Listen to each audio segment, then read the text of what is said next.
Lorsque la rivalité entre la boxe et le MMA a commencé à émerger à la fin des années 2000, personne ne pensait qu'elle deviendrait ce qu'elle est aujourd'hui.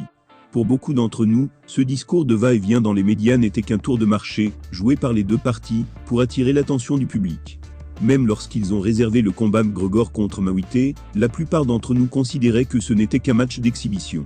Mais il est clair qu'on s'était trompé. Malgré que Conor ait fini par perdre au 10e tour, le nombre de ventes de ce combat avait été absurde. Ils ont vendu plus de 4,3 millions d'achats à la carte, ce qui est le deuxième taux d'achat le plus élevé de l'histoire du sport. Et les deux combattants ont explosé les compteurs, avec l'argent qu'ils ont perçu de cet affrontement. Au vu de ce qui s'est passé, il est clair que les promoteurs des deux disciplines sportives n'hésiteront pas à en profiter à l'avenir. Mais n'oublions pas que la boxe est pour les boxeurs, et le MMA pour les combattants de MMA, il est clair que l'intérêt public est toujours là. Nous avons notamment des youtubeurs qui se battent sur le ring, et vendent des millions d'achats à la carte. Dans cette vidéo, je vais vous présenter 5 combats opposant des boxeurs contre des combattants de MMA.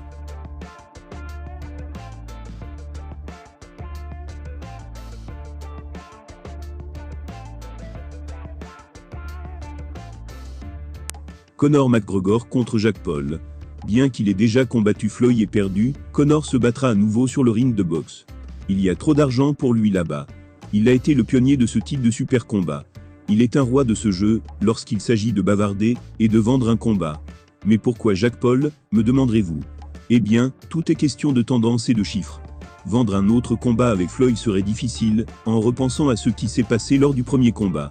Il peut poursuivre un combat avec Manny Pacquiao, mais nous penchons davantage vers Jake Paul, pour de nombreuses raisons. 2 victoires dans sa carrière de boxeur professionnel, youtubeur, Jake Paul est plus célèbre que 90% des boxeurs. Il est si célèbre, qu'il a combattu son deuxième combat pro, en tant que co-événement principal, contre Tyson et John. Dans ce combat, il a assommé l'ancienne star de la NBA, Nate Robinson, et le battage médiatique autour de lui est irréel. Ce combat a plus de sens que de voir Conor affronter un autre boxeur pro et perdre. Ou pour le dire en d'autres termes, Jake Paul a plus de chances de vaincre Conor que l'Irlandais de battre Mayweather.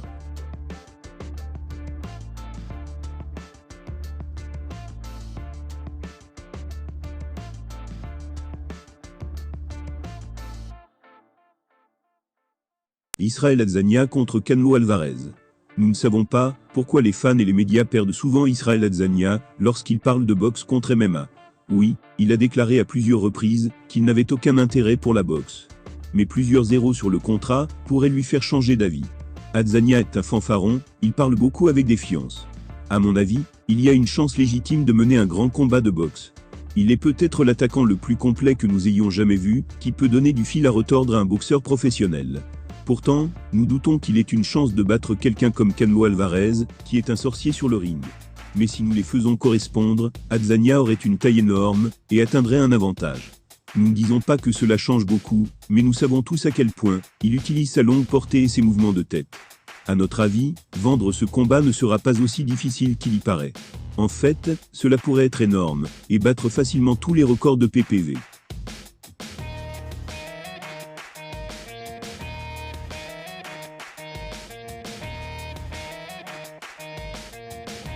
Georges Masvidal contre Gennady Golovkin. Nous sommes d'accord, nous ne verrions probablement jamais ce combat avoir lieu.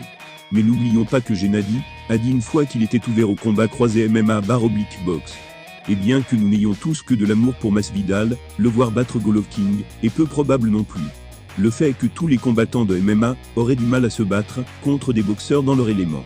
Mais Gennady est un type de bête différent, et peut-être le boxeur le plus violent de notre époque. L'homme ressemble et frappe comme un tank. Vendre ce combat serait difficile, principalement parce que Masvidal n'a jamais été un champion de l'UFC. Mais personne ne peut nier qu'il est plus populaire que la plupart des champions UFC d'aujourd'hui. Du personnage de Miami Vice, aux bagarres sauvages à l'intérieur de la cage, Masvidal est un vrai combattant d'argent. Et n'oublions pas qu'il a commencé sa carrière de combattant dans la salle de boxe, et qu'il a même remporté une victoire, en tant que pro. Même si cela peut sembler fou au début, il y a assez de bonnes raisons pour que tout promoteur s'engage à vendre ce combat. Nous ne savons pas si cela briserait des records, mais les gens se mettraient à l'écoute. Nous le ferions, c'est sûr.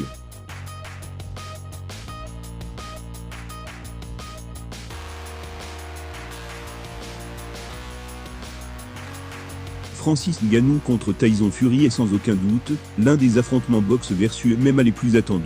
Ngannou et Tyson sont peut-être les puncheurs les plus durs de leur sport, dont les cours ont des millions de vues sur internet.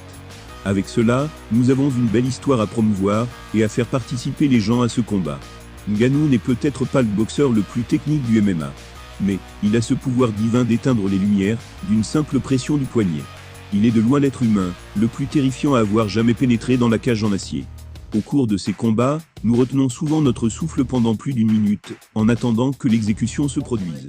De l'autre côté, de Tyson Fury est un boxeur poids lourd, avec plus de 100 kg. Mais malgré ce poids, il boxe comme un poids léger. Il est également un boxeur très technique. Nous pensons qu'il n'y a pas un seul fan de sport de combat dans le monde qui n'aimerait pas voir ce match. La seule mauvaise chose à ce sujet est que le combat ne durerait probablement pas longtemps.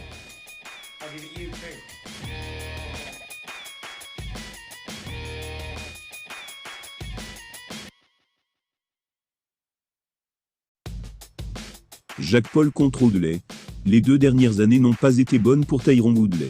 Tout a commencé à l'UFC 235, lorsqu'Woodley a perdu son titre de poids welter contre Kamaru Usman. Après cela, il a abandonné ses 3 derniers combats, ce qui l'a amené à révoquer son contrat avec l'UFC et à devenir un agent libre. Être sur le marché libre a donné à Woodley une chance de corriger les récents revers, alors qu'il s'aventure dans la boxe pour affronter Jake-Paul le 28 août. Lors d'une apparition sur un podcast assez réputé, il prédit qu'il mettra fin au combat par KO et enverra l'influenceur des médias sociaux devenu boxeur au début de l'affrontement. Paul a une fiche de 3 contre 0, avec ses 3 victoires par KO. L'ancien champion des poids welter de l'UFC sera le test le plus difficile à ce jour, pour le joueur de 24 ans. Il y a une clause de revanche en place, si Woodley fait ce qu'il prédit. Woodley n'a eu aucun problème avec cela, car il augmentera considérablement son compte bancaire. Pour faire bonne mesure, Woodley dit que si Logan, le frère aîné de Paul, se sent nerveux, il peut également prendre soin de lui.